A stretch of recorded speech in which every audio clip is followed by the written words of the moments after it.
Here's the walk around so far. I have replaced all the hydraulics in that top, which now works perfectly. I replaced both of these seat covers, which also work perfectly, along with this seat back here, which is fine. The paint job was the turbo can paint job, which I then did. Oh, this needs to be closed a little bit better than that. Turbo can paint job. The $16 stripes look pretty good still.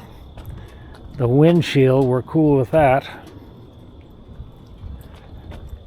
The underneath the hood detail situation, I did that earlier. I was going to pop the hood, but we don't need to do that. Stuff left to do. These sun visors could use some freshening up.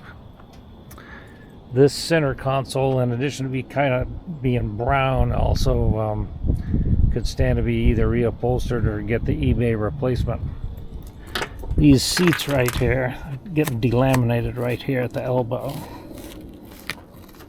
That's harmless at the moment, but eventually that'll tear. When that gets repaired, this thing here will get repaired, which is the peeling back of that leather around the doors. The condition issue, these need to figure out how to get the tires to be shiny and beautiful. We'll let Chris give me the lesson on that. Other than that, I'd say we're in a pretty good shape of stability on this thing. There are a couple of small dents in this thing. There's one right here that'll keep it from being a show car. And then there's one right here where some branch fell on it. My working theory is still that this poor car was hit by a hurricane at one point.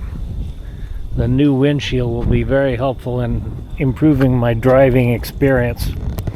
Anyway, that's it for now. Thanks for watching.